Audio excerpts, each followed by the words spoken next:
Afternoon, everyone, as we're all nearly here now. So welcome to another of Visit Moray Speyside's recovery support webinars. This one with our very special friends, Duncan and Jim from 56 Degree Insight. Those of you who were on the call last month will remember that we looked over the outputs of the second wave of the Scottish Tourism Index customer research, which gave us an indication as to how people were feeling at that point about holidaying, visiting, and welcoming visitors. We are into August now, so there's a further wave of research to be unveiled. I think looked over the kind of overview, there are some interesting changes this time, and I think from a visitor stroke destination perspective, some of it quite helpful for us, and it should potentially give us a reasonably confident steer to the future. I will not say anything else today until the end, which you'll all be very happy about. So if you want to not hear from me, kick off before the end. But if you want to hear some exciting news, then do stay on until the end. Without any further ado, I don't even believe I have to hand over control to Duncan and Jim because I think they may already be in control. So I shall switch off my video to save bandwidth and switch off my mic so you don't cough in the background. Hand over with no further faffing about to Duncan and Jim from 56 Degree Insight. Thank you very much. Thanks, Laurie. Jim here. Nice to see you all again. I'm just going to try and share my screen. Hopefully you can all see that. I know a lot of you, as Laurie said, saw the previous presentation, so I'm going to save quite a bit of time up front by not going into all the background to all of this. I think the most important thing is we take you through some of the findings, because I think there's some really interesting things going on here. So without further ado, let's just quickly go through the deck. First of all, what we're going to cover today. We'll begin by looking at how Scots feel about travel generally. So very much the sort of general feelings. And I'll remind you of some of the findings from the previous two waves when we cover that. And then we'll look at the desirability of different types of tourism. So an update on our index that we created over previous months. Again, I won't spend so much time on that this month. I think it's more important that we get into the nitty-gritty of the detail in terms of the types of trips people have been taking, what they're considering, etc., etc. Duncan will look at some of these holiday considerations in particular, the barriers, the reasons why they're choosing a Scottish holiday, the things that they're concerned about. And also we've got quite an interesting analysis this time of the community view, which I don't think the results will surprise you, but I think it's quite useful information on how communities feel about the idea of tourists coming in. We also take a look at the whole area of physical distancing in there as well, and what people are comfortable with from a tourist perspective. So Duncan will cover all of that. Then I'll come back and talk you through what we've called rather grandly the anatomy of the Scottish staycation in 2020. What will Scottish home holidays look like this year in terms of where people are going to stay, where they're going to go, and so on and so forth. So I'll cover all that area, and then we'll summarize things at the end. I did say I wouldn't say much about the background. I'll just cover it very, very briefly. This is the third wave of this research. We first undertook it at the beginning of May. Then we presented the June results to yourselves in early, I think it was around about mid-June. I think we presented them mid to late June. This is the third wave of fieldwork, which was undertaken just the week before the tourism industry had its official reopening date of the 15th of July. So we're speaking to people just before tourism generally became possible again, both domestically and internationally, obviously. But conscious, obviously, elements of self-catering opened before that. So we're very much at the point where people were in a position where they could actually book and plan and take holidays again. The purpose of this survey has always been to monitor how Scots are feeling about tourism and holidays during the period initially of full lockdown. When we did it first at the beginning of May, what's possible now seemed an awful long way away. So we were keen to get people's views at that point. And then in June, we opened things up a little bit in terms of understanding a little bit more about the drivers and what would make a difference and what they were looking for in a Scottish holiday. This time, it's more about the specifics of that Scottish holiday itself. And that's what we'll focus on today. Just as a reminder, the survey is of the Scottish adult population. So it's very much the staycation market. There's no nobody in this sample lives in other parts of the UK or overseas. It's all people resident in Scotland, irrespective of nationality, obviously, all resident Scots. And we've interviewed 500 people, 505 actually in July, and it's a representative sample of the population. So across the 3 months, we've spoken to 1,500 people. It's representative in terms of age, gender, socioeconomic grouping, region of origin. So basically the percentages we show you can be applied to the Scottish population as a whole. The survey has been conducted in the first week of each month. We're going to do one more wave of this in the third week in August. So that's going to be a slightly different approach. Same approach, but a different time period, because we want to look back on, with the schools all still hopefully going back on the 11th of August. A lot of family holidays will have been taken, as well as other holidays as well. And we want to get a feel from people who've taken these holidays, what went well, what they were uncomfortable with, what they were comfortable with, how they feel about future holidays, and looking towards the last part of the year and into next year, what their plans might be, you know, depending on different scenarios, pre-vaccine, if there's going to be a vaccine, etc., etc. So as I say, this wave, what we'll focus on today was undertaken just before tourism reopened, and it was all done by Populous, who are one of the big consumer. The fieldwork was all undertaken by Populous, one of the big consumer panels. So it's all very robust and representative. Very, very quickly going to remind you of what people said to us back in May about how they felt about travel generally. And the Scottish population went into 3 buckets, if you like. On the left-hand side, people who were very nervous about travel and feeling very wary. So, 11% of the Scottish population at that point, especially older people, generally thinking, I'm not even thinking about tourism just now. I can't imagine the idea of going out and going away from home, and some of them were shielding, etc., etc. So there was a significant proportion of the population in that bucket, that 11%. And of course, at the other end of the scale, the green, the 17%, were people who said, well, yeah, I know I can't go anywhere at the moment, middle of lockdown, but as soon as lockdown's over, or as soon as I'm able to, I'm out here, I'm going to take a holiday again.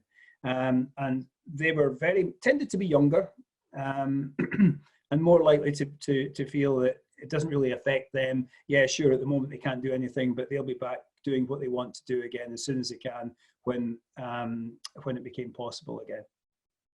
But of course, the vast majority of people were between these two extremes, around about 3/4 of the population. All elements of concern around caution, the need to plan, changes that would be required when they took a Scottish holiday. So when we went back in June, we focused on 3 different areas in particular to find out how they felt about those. And there's really the 3 areas. One about the need to feel safe while traveling, another one around transport choices, and how this all impacted on overseas travel. So we wanted to look at that general picture before we focused in on Scottish holidays. In terms of safety, just under 3/4 said that they would avoid places where physical distancing would be difficult. And similarly, 3/4 would avoid places with lots of people. So, we all felt this way. I think a lot of us felt this way back in June, that we wanted to be safe. We wanted to feel that we could do things, but only if we had a barrier around us, if you like. And that, as you'll see, still exists to a large extent. And obviously related to that, and very, very important, and it's something we'll come on to in a Scottish holiday context in a few moments, 80% would reject visiting places where there were no guarantees around hygiene and cleanliness associated with COVID-19. So very much a desire to feel that they're in a safe environment in terms of hygiene, as well as not being too close to people. In terms of transport choices, we discovered back in June that the vast majority of Scots would reject complete rejectors of the idea of going on a cruise at the moment or any time soon, 85%. And that's no real surprise, obviously, given the very high profile role they played in the early stages of the pandemic. We're all aware of the cruise ships who couldn't dock around the world and so on, and also the enclosed environment that it entails. But linked to that, 68% would be unwilling to travel by air this year. So that's obviously going to depress overseas travel.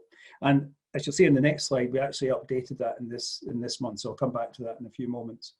And not quite as negative, but 63% unwilling to use public transport, what we have seen over the period of of lockdown and into the most recent wave is probably more of an acceptance of using public transport if you have to, because I think as things like face coverings have become mandatory and people have seen the generally very responsible way our transport operators have reacted and tried to make things as safe as possible, and people are starting to use public transport more in their everyday lives, this is becoming something they would consider more now for a holiday than would have been the case in the early stages of lockdown. But the big finding, I think, in many ways, in terms of overseas tourism that we found in June was that it was right about the time when quarantine was being introduced. If you recall, that was introduced in early to mid-June. If you've been on a foreign holiday or if somebody coming from overseas were being asked to self-quarantine for 14 days, 89% of Scots said that having to do that means they would completely reject the idea of taking any overseas travel at all this year if they had to quarantine and return. They just couldn't afford the time or didn't feel comfortable with it. And that had an impact on likelihood to go anywhere. I mean, 75% would be unwilling to travel long haul, 63% unwilling to travel to Europe this year. So all this pointed very positively in some ways, and the corollary of all of that, to taking a Scottish holiday, staying at home. And we'll come on to that. It's a useful context, I think. But in July, we focused on a couple of, or three other areas that linked into these statements in June. So this is all new data. Back in early July, there was a lot of debate at that time around air corridors. I mean, I know there still is, but at that time it was very much the headline news in all the media around Scotland taking a different path from other parts of the UK and so on and so forth. Ended up being a very similar path, just in slower pace. But basically, the idea of not having to quarantine from certain countries, frankly, our research shows has fairly minimal impact in terms of people's desire to go overseas. Only an additional 17% would seriously consider an overseas holiday this summer if self-quarantine restrictions were lifted. Now, this was at the time when we undertook this research. Spain was still part of quarantine. It was subsequently lifted, as we know, and it's back in place again. So it was before all of that. This was just at the time when the Scottish Government were considering the idea of some air corridors and so on.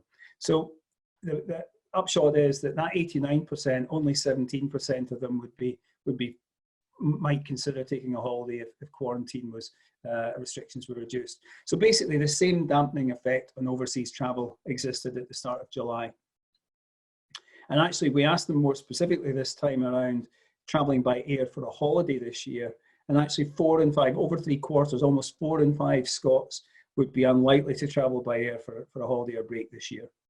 So I know there's been an awful lot of media coverage about people wanting to go to Spain and people being stuck and not being happy about quarantine and so on. But actually, for the vast majority of us, it's not really something that's impacting on us in terms of outward travel, because most of us are rejecting it anyway. I know it's a different factor for the tourism industry in terms of international inbound tourism, but in terms of outbound, again, another illustration of the dampening effect of going overseas. And indeed, not just going overseas. We'll all recall the fairly horrendous pictures we saw of that Sturdill Door beach in Dorset, and I think it was late May, early June, when there was the air sea rescue with the helicopter and everybody was packed into a corner of the beach. But generally speaking, the crowded beach scenes have had a fairly major impact on dampening any desire among Scots to go south of the border for a holiday this summer. Now, I know lots of people are, and people are going to different parts of the country, but I think the idea of an English beach holiday is not appealing to Scots at the moment at all. 87% would reject it. So that's kind of the context. How does it impact in terms of desirability of different types of destination and different types of trip? You'll recall, and I'll just put this slide up actually, you'll recall from July that we had an index of desirability for different types of trips. So we basically said to people back in May and June, we asked people if they would be, when lockdown restrictions were eased sufficiently, which of the following destinations and types of places would you be most likely to want to visit as soon as possible, and which would you be not considering as soon as possible. Now, we had to change the question a little bit at the start of July because suddenly it wasn't something that was an aspirational thing in the future. It was actually a potential behaviour for people. People could do this now, would soon be able to do it.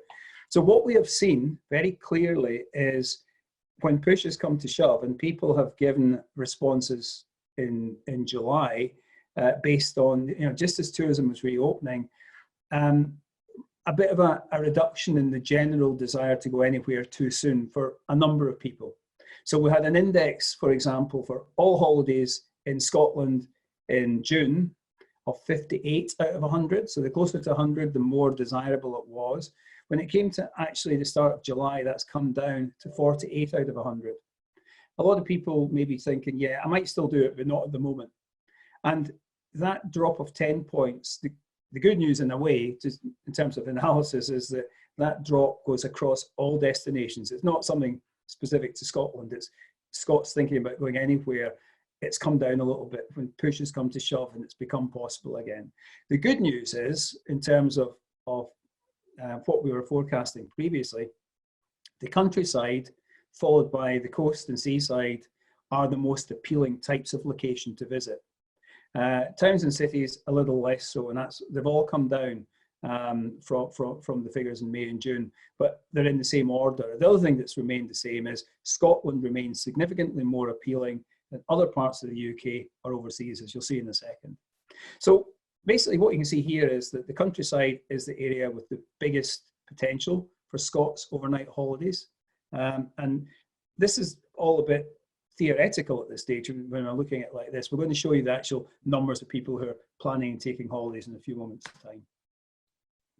So that was 48 for Scotland. When we look at south of the border, well, it's England and Wales, other parts of Great Britain, it's come down again by 11 points in this case, but it's significantly lower level of potential interest, down to 30.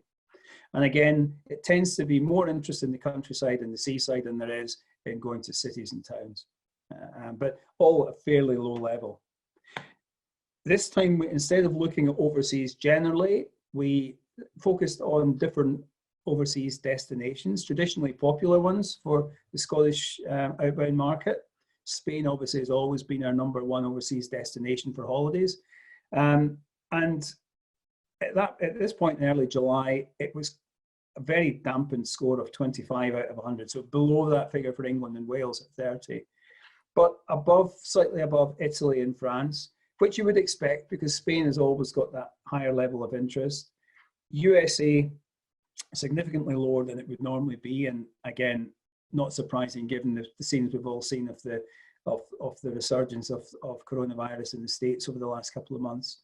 And other parts of the world, other long haul, above the US, but in a similar sort of level to France and Italy.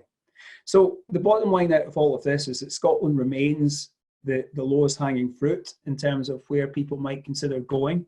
So it still remains it still remains a big potential for the Scottish tourism industry. And we'll see the numbers in a few moments as to what that comes out at. But it's interesting that when people's aspirations turn into behaviours, what they say they're going to do doesn't always come through, and it has gone down a little bit. We also asked about day trips in Scotland. And again, that's also come down a little bit. I mean, people are comfortable in their own local area, have been for a number of months. And yes, now suddenly it was possible to take day trips again. And you'll see that, fairly high levels of demand or interest in doing that, 59 as opposed to overnight trips at 48.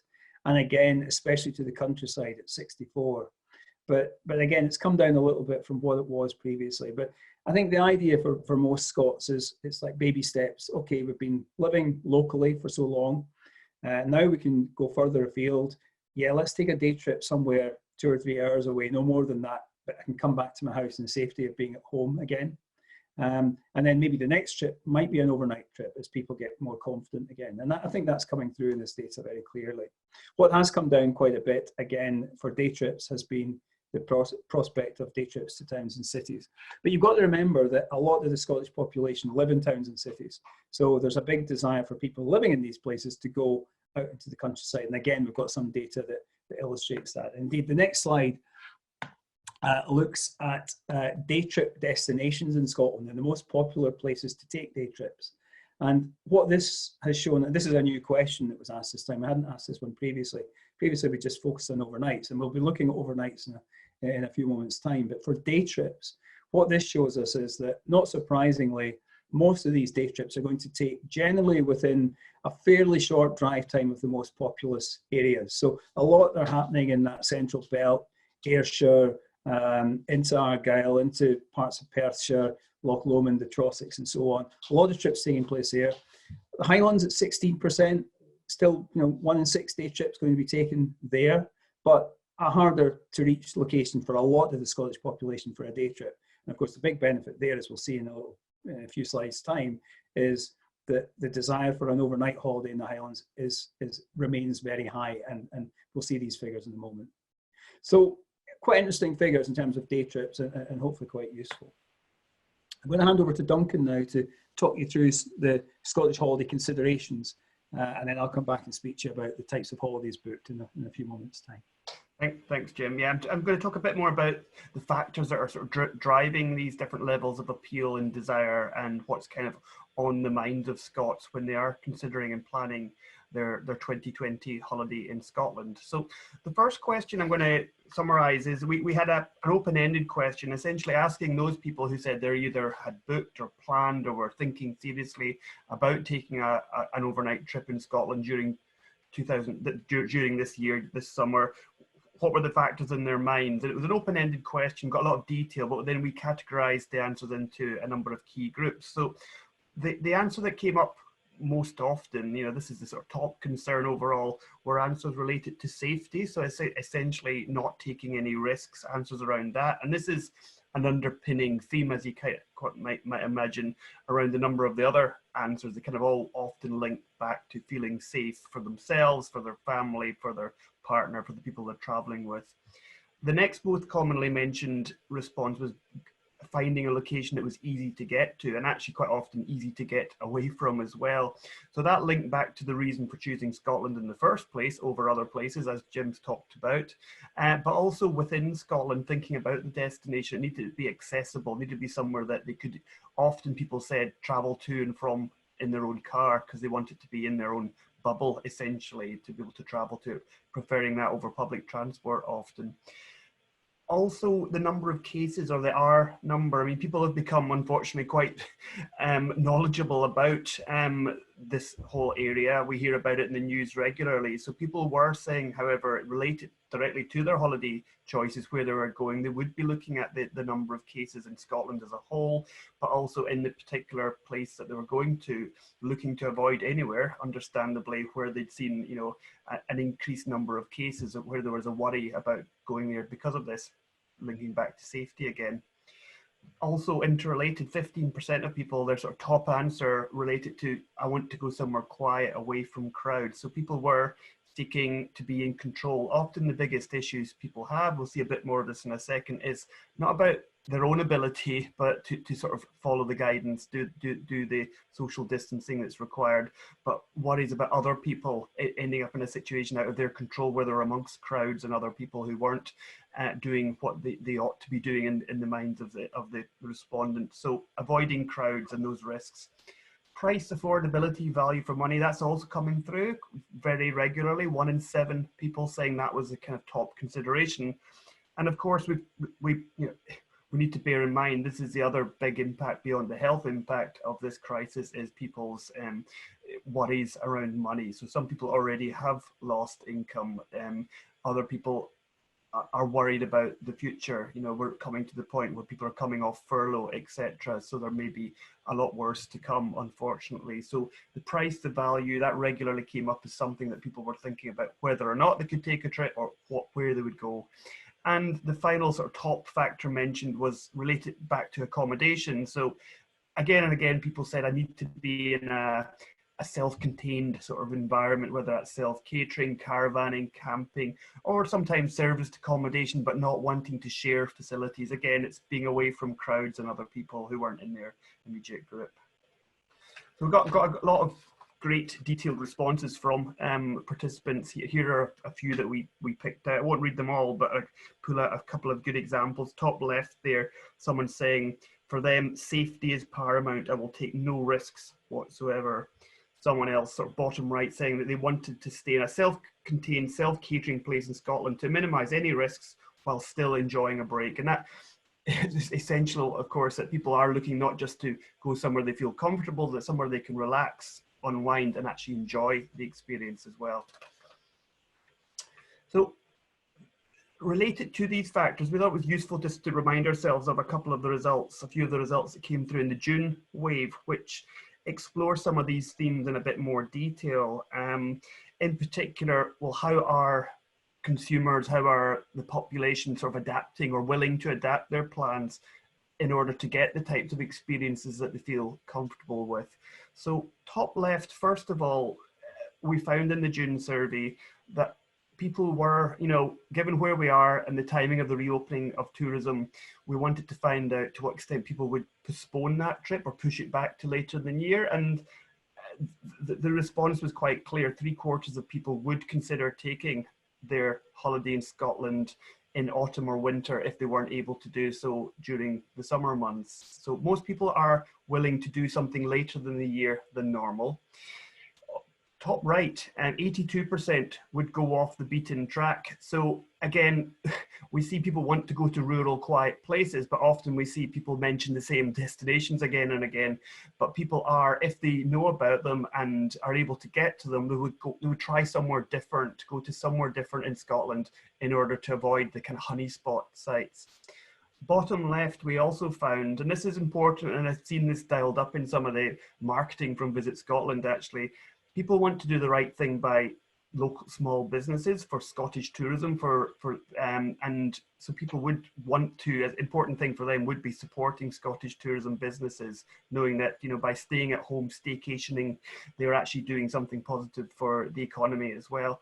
And bottom right, and I'll come back to this theme in a little bit more detail in a moment, the vast majority of people would like to be able to do the right thing by local communities when they're visiting an area, we've found. Now, exactly what that means and how they can do that is something for further discussion, but certainly from the visitor's point of view, there is the sentiments there. People do want to do the right thing. Nearly everyone would like to respect local communities. A bit of a wider perspective we're able to offer in this slide. Now, running alongside our survey, which as Jim mentioned was of Scots, which we undertook just at the start of July, just a week before the reopening of tourism, we were lucky enough to be able to get some data from a GB-wide survey run by another company, Kantar, who we have connections with.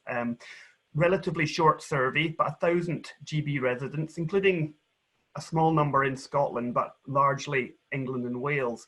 And we thought this was useful to include here just to see, well, what are the perspectives of people living in England and Wales compared to Scotland? I'll just quickly run through these results to sort of explain what we found. So first of all, the top chart there shows to what extent people agree with the statement that the coronavirus outbreak has made them worried about their future. And both in England and Wales and in Scotland, over half, 59% in England and Wales, 54% say that it definitely has made them worried about the future. They agree with that, versus in red, less than a fifth of people not worried. So levels of concern, as you might expect, are high, and similarly high in England and Wales as to Scotland. In terms of the next table here, which of the following were people planning to do during July?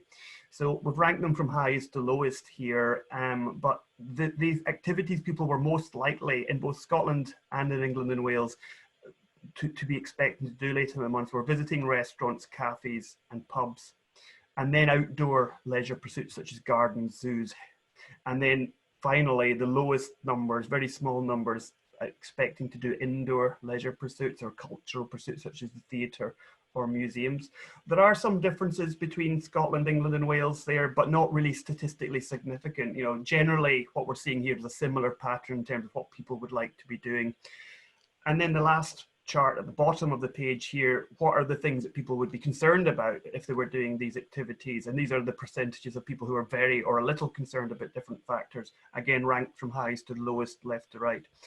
The key thing here is that safety measures, that safety measures won't be followed by everyone is the highest concern. That's the highest percentage, particularly in England and Wales, 53%, but also in Scotland, 46%. So people are worried about getting into crowds and busy places where other people aren't behaving responsibly.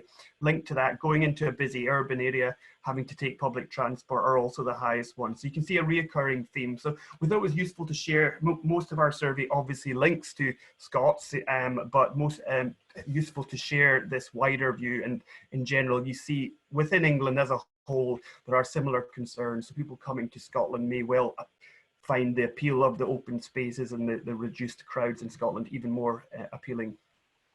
So if we go on to the next slide though, so this is going back to our July wave. So we've seen what the concerns are, what the worries are of Scots and in that chart, English and Welsh visitors as well. But what can the industry do to address these concerns is obviously the big question throughout this.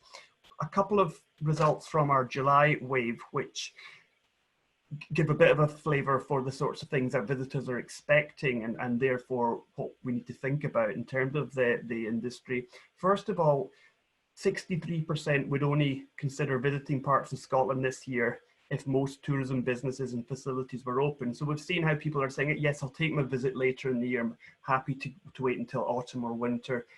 But that said, there's an expectation that the facilities, the attractions and other facilities, even local amenities such as toilets, etc., will be open. And so that's something which people even said in some of the open-ended questions that I'm thinking about. I want to know that there's something to do when I get there. The things that I would normally have in a destination will be available. So that's something to consider. And then on the right, and this reflects some of the earlier findings we've found again and again, 80% of visitors would only use tourism facilities in Scotland if they've been checked and endorsed as safe and following best practice COVID-19 hygiene. So obviously things like the We're Good to Go scheme work really well for visitors with that mindset, you know, the vast majority of them. And also they want to be reassured, they want to see the practices happening when they're actually at the establishment and to communicate with the owner, proprietor when booking, etc., just to know that things are being done properly to, you know, in relation to hygiene and cleanliness. So linked to that area, and a new area that we covered, which was obviously quite big news at the time we were running the survey, still is, of course, was physical distancing. Now, we were conscious that there'd been quite a lot of consultation and consultation with businesses about whether or not 2 meters or 1 meters was an acceptable physical distancing, the implications of that for business and the viability of running businesses, etc. But we thought, well, our survey is a useful way to actually get the consumer's view, the view of the member of the public. And so we tested a number of different physical distancing scenarios, and essentially for each of these we asked people to what extent they would feel comfortable with these different scenarios. So we started with the 2 meter physical distancing level, which was the one obviously we'd all become very used to, which had been in place from the start of lockdown in March. And so we asked to what extent would people feel comfortable with 2 meter physical distancing in tourism businesses if it remained at that level, because at that point when we did the survey things hadn't quite changed yet to where we are now. As you might expect, most people are in these green bars, so they're either very comfortable or fairly comfortable. So about 9 in 10 people feeling comfortable with that scenario, not many people uncomfortable with them. We then tested 1 meter plus, so reducing physical distancing to 1 meter, but with the additional protections in place. So by that, we gave some examples to respondents: face covering, signage, sanitization, hand washing, hand gel, etc. in place, and recording of names and addresses of customers. So all of the different measures which are recommended, we kind of gave them a bit of a list of them. Now, we do see fewer people are comfortable in 2 meters, but still the majority, about 2 and 3, are either in the very or fairly comfortable area. But we do have an increasing proportion of people who are not very comfortable or not at all comfortable. We'll dig into who those people are in a second as well. But still, for the majority, okay, but for some, not so okay as 2 meter was. We then tested 1 meter, but without any of these protections, without the signage, without the face coverings, etc., just simply 1 meter. And here we see a real step change. You know, we see the number of people in the green area halves, essentially. It goes from 2/3 of the population to just 1/3. You know, only 8% are very comfortable. It's a real small minority, whereas 35% of people, over a third, are not at all comfortable with that. So it feels like, looking at these data, this really isn't an option, and there really is a big difference, and that just reinforces the importance of these additional protections being in place, such as recording names, face coverings, signage, etc., to give people the confidence they want to feel more comfortable. And then finally, to complete the picture, we said no physical distancing measures enforced at all. And as you can see, a vast majority of people don't like this this scenario. 70% not at all comfortable, just 5% saying they'd be very comfortable with that. I mean, as we saw at the start of the presentation, there is a real spectrum of opinion and concern here, but certainly this isn't an option, as you can imagine. Now, if we dig into this a bit further, those results related to the whole population, these figures now show amongst those people who told us they were planning a trip in Scotland during the summer. So in general, we've got larger green areas. So people who are planning a trip, as you might expect, are generally more comfortable with each of the different scenarios. And so, but you still do see that sort of step change between 1 meter plus and 1 meter. So the additional sort of requirements are still very important. But then if we look at it amongst different life stages, so we've broken down our sample by what we call pre-nest. There's people who are under 35, no children, families, people with children aged under 18 in the household, and empty nesters, people who are aged 55 plus, no children at home anymore. And we can see a few interesting differences. The first one is with families. Generally, the green area of the bar is larger. So in general, families are more comfortable with the different scenarios. So if we look at 1 meter plus, for example, you can see the green bar area is larger. Possibly this is relating to around about the time we did the survey, the physical distancing requirement for young children under 11 had just been relaxed. So perhaps there's a degree of that with people with young children who already were able to meet up with their friends and do things together. Also, families being off school, eager to get back to school, etc. And so maybe keen also to get a holiday during the school holiday period as well. In contrast, empty nesters, we see a larger sort of red and orange area. So this group, the older age group we've seen throughout, it tends to be more cautious and more concerned for obvious reasons. So we can see in particular that group are very put off by the 1 meter or the no physical distancing scenarios, and actually more put off by the 1 meter plus even. So an interesting picture here. I think the general outcome of this is that if we would say that going from 2 meters to 1 meter plus, there is a loss. There are certain people, certainly older age groups, who are going to be discouraged by that change. But certainly if 1 meter plus is used, the signage, the taking names, the face coverings, all of these different mitigations are absolutely vital. Otherwise you move to that 1 meter scenario where more than half of potential visitors are put off. Okay, so moving perspective slightly now, I talked a little bit about the communities and the views of visitors visiting an area. We thought it was useful for us to ask people thinking about themselves and where they live, about their views about tourists returning to where they live. And so again, we used another sort of range of answer options. We asked people essentially whether they were totally comfortable and ready to welcome visitors from anywhere to their local area where they lived, right through to the other end where they're extremely concerned about visitors coming back. So if we just talk through these, this is at the overall Scotland population level, and you can immediately see it's quite polarized. You've got a real balance between the greens and the reds. So 7% of people are totally comfortable, ready to welcome visitors back. 30% fairly comfortable, ready to welcome back visitors, but with certain conditions and mitigations and so on. In orange, yellowy orange, 30%, some concerns ready to welcome visitors, but only from Scotland with certain conditions. 16%, a number of concerns, would only want to welcome back local visitors. So not Scotland as a whole, but just sort of local, small number of people from a local area. And then that 17% who are extremely concerned and don't want any visitors just yet. And this is just at the start of July, should bear in mind.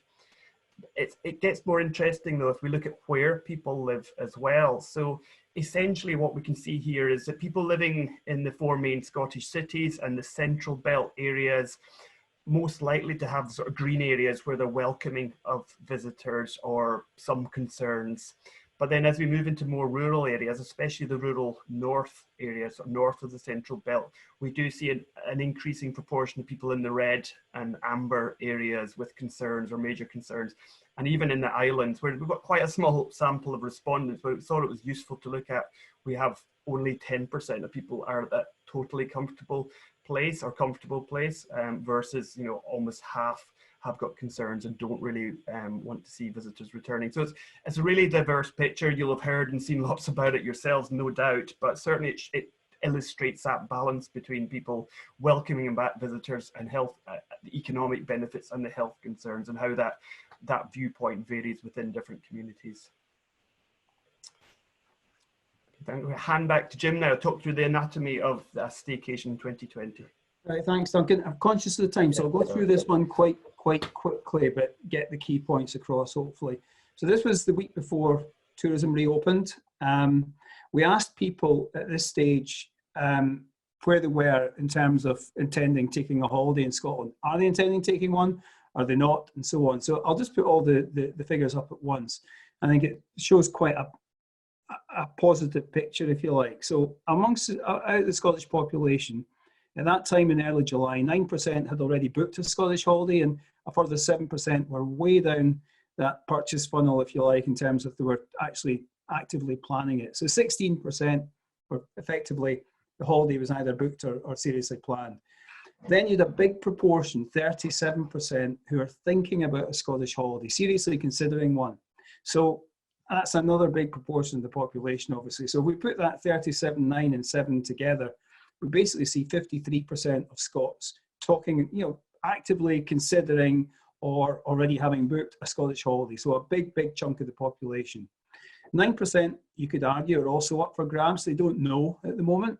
And then 38% were rejectors of the idea of a Scottish holiday. They simply weren't taking one. So if that 53% of Scots all took holidays in Scotland this year, that would equate to 2.4 million trips. Now, of course, that's a big if, because a large chunk of that 53%, the biggest chunk, are people who are just saying they're thinking about it at the moment, and they may or may not come to fruition. So that's where the big challenge for the industry is, to try to convert these people into actual trips. But if you like, that 2.4 million trips is the size of the prize potentially if we can convert all of those. And it could be even more if we can convert some of the don't knows. But it's unlikely to be as high as that, because obviously things change, circumstances change, priorities change. So it's likely that some of these 37% won't take a trip. And when we go out to speak to people again in August, and hopefully again towards the end of the year, we'll find out just the numbers that actually did take trips. So how do they break down in terms of life cycle, social class, and so on? Well, that blue dotted line represents the 53%, if you like, overall. So that all Scots, 53%, at least, at the very least, thinking about a trip, if not having booked or planned one. It's higher amongst pre-nesters. You can see there we've got 66% of pre-nesters, those without kids, who are at least thinking or planning or having booked a holiday. Families, it's above the average as well. It's above that 53%. It's 55%, in fact. Empty nesters, it's a bit lower. And when we break it down by socioeconomic groups, not surprisingly, given the importance of price and the availability of money and so on at the moment for people, as you would expect, ABC1's more likely to be taking holidays in Scotland than C2DEs. And slightly more likely to be taken by people who live in the 4 largest cities of Scotland than the rural population as a whole, than the rest of Scotland as a whole. So people maybe who've been living in cities and desperate to get out and take a holiday, basically. So it's above that 53% overall. The other thing just to point out quickly on this chart is that more families have already booked or are seriously planning a holiday, 21%, than the other life cycle groups, probably reflecting or undoubtedly reflecting the school holiday period. So when are they going to take these trips? Well, we asked people, you know, thinking about that first trip you might take in Scotland, when might it be? So 29% are going to take that. Now, this is amongst people who are taking, so this is amongst that 53%, if you like.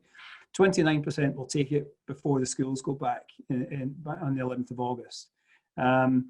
So, you know, that makes a lot of sense, and we'll see how that compares when we look at other segments. But encouragingly here, I think, a large proportion of people are talking about taking these holidays later in the season. 21% September and almost a quarter October onwards, mainly in October, less so November and December. But potentially these holidays could be taken a little bit later, and 12% still unsure. Not surprisingly though, those who've already planned or booked a holiday are more likely to be taking it soon. Half of them, indeed, 49% before the schools go back. And that reflects a much lower lead time of booking and planning than would normally be the case. And those who are considering a holiday, so those who are thinking about one, this is the big uncertainty. A lot of these are going to be later in the season, but will they take them? Very much a battleground. We've got to try and make sure these holidays do actually happen.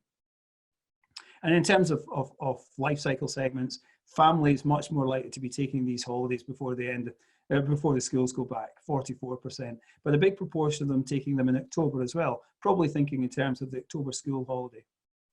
And in pre-nesters, generally across the whole season as a whole, they're less constrained by dates than maybe some of certainly than families. Empty nesters kind of thinking a little bit further ahead, maybe later in the season, maybe reflecting uncertainty and so on at this stage, but fewer of them planning a holiday as soon as the likes of families. So where are they going to take these holidays? I'll just put all these up at once. Good news, speaking to this audience, is that 44% of those who are considering or planning or booking a holiday are going to take them in the Highlands. And this was an unprompted question, so people just typed in where they were going to go. And reflecting the fact that people were now talking about actual holidays, there was a lot more granularity in terms of people were putting down names of, in some cases it was actual hotels, but quite often it was cities, towns, areas, and so on. So in the Highlands, Inverness came up first at 9%, the Skye at 7%, Fort William mentioned by 5%, Abbeymoor 4%, North Coast 500 mentioned by 1%. But generally speaking, the Highlands were mentioned overall by about 44%. So a lot of potential there for the region. And in terms of the accommodation they'll use, in common with what we've seen in previous waves of the survey, and in common with the data that Duncan showed earlier, half of Scots say they will be using self-catering accommodation on their holiday, 50%. But probably a little bit more encouraging for the service sector is that 29% still talking about small hotels, 22% guest houses and B&Bs, 18% larger hotels. Now, these represent undoubtedly lower percentages than would normally be the case. And this is June data on the right-hand side, which shows the types of accommodation which have got more and less appeal than normal. And you can see that service accommodation does have less appeal than normal for the reasons we're all very familiar with. But to me, this is quite encouraging, at least, that when people are thinking about holidays, they're not just thinking about self-catering. It's clearly great news for self-catering, and anybody who's trying to book a self-catering unit with a hot tub anywhere in Scotland at any time soon will know that's almost impossible. But people are willing to look around. This is one of the interesting findings from the survey. Out of that 53% of Scots who said they were thinking about or will be taking a Scottish holiday this year, over half of them are people who said they wouldn't have been taking that holiday if it wasn't for the fact that we had the restrictions imposed by coronavirus. So in inverted commas, it represents new business in a way, holidays that probably wouldn't have happened if it wasn't for coronavirus. So that offers lots of opportunities for the industry, but also difficulties, if you like, because the opportunities, a chance to showcase what Scotland can offer. Difficulties, showcasing what Scotland can offer when there are so many restrictions on what we can offer our tourists. Can we make it appealing enough that they'll come back in more normal times and take more Scottish holidays? And that's a real challenge for all of us. In terms of who these people are, in terms of these people who wouldn't have been taking a Scottish holiday normally, slightly more likely to be empty nesters, more likely to be ABC ones. A bit of a watch out here, 3/4 of them are only thinking about the Scottish holiday and haven't booked anything yet. So very clearly, quite a lot of work to be done to actually convert them into actually taking holidays. Yes, they're thinking about it, but they haven't actually signed up for it yet, as of the 6th of July, certainly. And they're more likely to be looking at later in the season, 27% September, 19% October. And accommodation, more of an interest in small hotels than the average. Self-catering is still the most popular, but small hotels and larger hotels, slightly higher levels of interest. I'm not going to go through the summary. You can read the full report on our website for those who want to download it. This really summarises everything that Duncan and I have said. Talked about reduced horizons, the desire for holidays and tourism, how Scotland remains the most appealing area, physical distancing restrictions, and the fact that the 1 metre plus will put some people off, but probably is acceptable for most, the impact of tourism on communities, and the potential size and nature of the Scots staycation market this year that I've just been talking you through. So I'll not talk you through all this rather than just repeat everything in the interest of time. So happy to take questions now. I will leave this slide up for those of you who want to download our report. I'll leave it up just for maybe 30 seconds or so, and then Laurie, I'll stop sharing my screen and we can all see each other. Wow, thank you for that. That was perfect. So I'm going to just a couple of questions there from Stephen, and I'll go in reverse order. I think he meant not many coming to Moray, Laurie. I think he means not many visitors. That's not what we're seeing. We're seeing lots of visitors. It may be that not every business is seeing lots of visitors, but certainly my trundle around the weekend, in the region over the weekend, was pretty heavy with camper vans and busy car parks and stout shops. I don't think that necessarily reflects the whole of the region's experience. And as I said to Duncan and Jim earlier, particularly around hotels who are in, I think, a reasonably challenging situation. But I'm pretty confident that things are looking okay in Moray, and that the opportunity you've just mentioned here around there is an opportunity to attract visitors because a lot of them have not booked. I think you will all on the call here find that our plans for September are exciting. It'll be the first time that the region has advertised comprehensively on television. More information on that to come in due course. But you will also have seen featured in Visit Scotland's television adverts over the past couple of weeks. 3 Moray properties in there. I think that's jolly. Now, Stephen is also saying the stats don't mention Moray within Highlands Islands. That's just a historic thing. It's maybe just a thing. It's that particular question in our results as well. Important just to note how that one's done. And often with these surveys, you have a list of places and people tick the boxes of where they're going. And within that, you'd have a Moray, and you'd have. We just had a type in where you're going to go, and I know this because I actually read through all of them and sort of put them into the categories. And an awful lot of people just generically say the Highlands, or up north, even things like that. We did pick up where there were some specific mentions, so you can see Aviemore and North Coast 500 and Skye do get specific mentions, and we put them in a box. So I would say that in some ways Moray not being specifically listed out in our chart doesn't mean no one's going there. It's just because they have answered more generically in that the way we asked it. That's right, and it also goes, because this is not need to last until 5 tonight, but if anybody wants to listen to me talk till 5 o'clock tonight about why Moray isn't an area on Scotland's map, then I'd gladly welcome you for a cup of tea. We'll get it changed. The thing for me is that parts of Moray are within the national park, and that's got very high recognition. When you talk to people about award-winning, wonderful, world-famous coasts, they know it's ours, etc. So good things there. Stephen's question also about North Coast 500 and opportunities and on option, if I do that and then pass to you guys. I think I've heard a lot about this in the past 4, 5, 6, 8 weeks, that there's opposition. I would say that I didn't hear a lot about it over the past 3, 4, 5, 6 years around the opposition. I did hear the economic benefit and the transformation was generally regarded as a good thing. But I guess the pinch points and the difficulties of current situation are highlighting, not just on the North Coast 500, but in other areas, lack of infrastructure provision, caravan site, waste disposal, etc. Now, over here in Moray, which is where I like to concentrate efforts, I'll just let the North Coast 500 do what they want to do. We, as Visit Moray Speyside, managed to successfully achieve 8 sets of public toilets opening by means of working in partnership with the council. Had we not been pushing them for the past God knows how long those toilets were shut.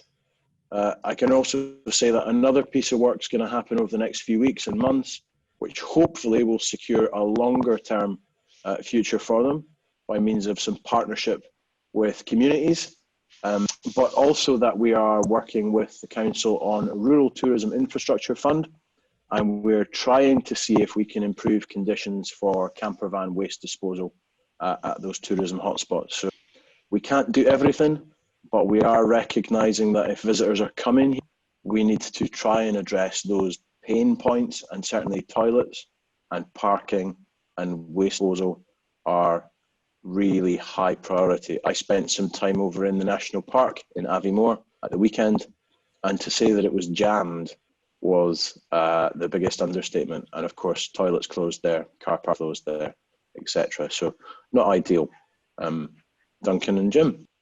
The only thing I would say about the North Coast 500 is I think probably there's an expectation amongst a lot of Scots at the moment that given that a lot of things are not going to be open, that's a particular part of the country where the infrastructure will maybe be struggling a little bit at the moment in terms of toilets and other sorts of facilities. So it's maybe not as top of mind amongst Scots as a place they will necessarily mention.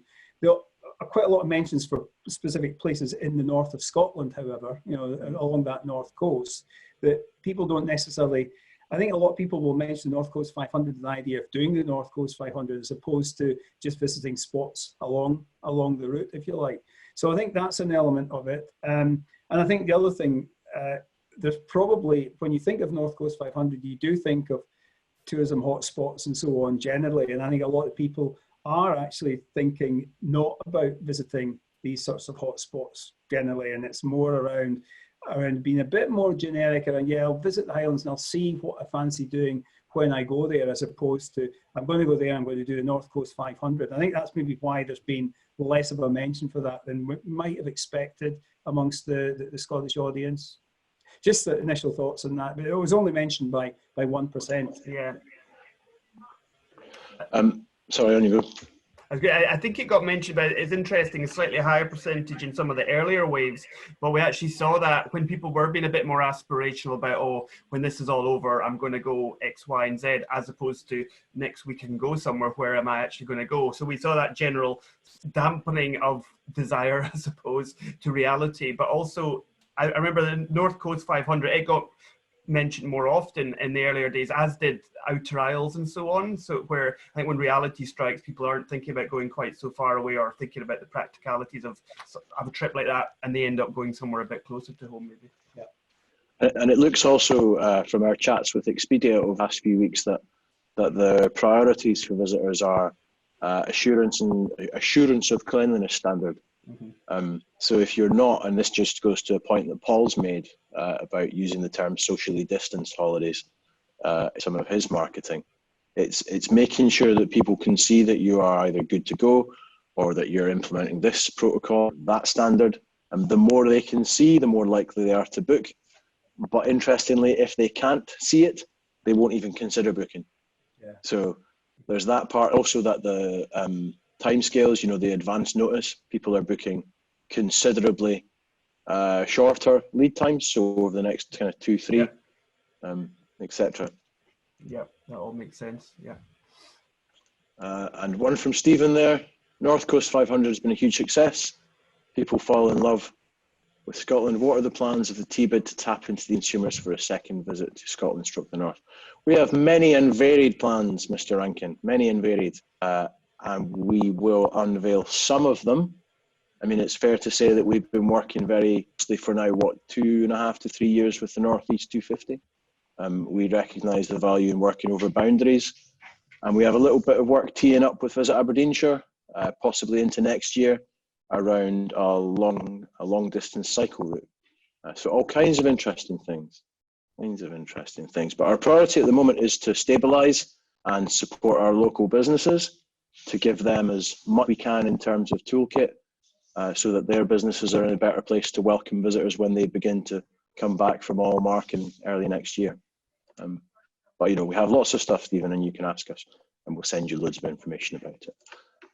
I don't know, a couple of other things, if I can just kind of tie it off. opportunities that exist with us at the moment, but the one that's really, really important for me is where you have business and you might be having to ad hoc track and trace to some extent visitor behavior, so sign in, sign out. I've seen various different models of this, you know, from signing a piece of paper to scribbling in a notebook with a pencil. We've teamed up with the Chamber of Commerce and we are going to launch, if not later this week, then the beginning of next week, an application, a platform will enable every single business in Moray to sign up to enable their visitors, their customers to check in electronically with their mobile phones using a QR code or a 4-digit passcode. That information will be held securely, 21 days, accessible by NHS Test and Trace, and not accessible by anybody else. So GDPR compliant, removes the need for any business to manually write down punters' details. So even if you're not in a tourism business that has to do that, please do share information with your business colleagues because that will be freely available to every single business in Moray, if not the end of this week then, and then the end of next week. It is the same platform that's being used in Cairngorm. That's been in process or in place for 4 weeks, and they've had 8,000 check-ins. So it's very useful. The data is securely held, and there will no cost to any business in Moray, whether they're tourism businesses or retail or food and drink. Everybody can use it for free. So watch your papers. And last from me, some of our plans are in consumer experience, visitor experience and marketing. But at the moment, we've got 3 opportunities for you to meet Douglas Ross next week, to sit with the council and HIE and help them formulate their recovery plan, understanding what you guys as businesses want the council to do.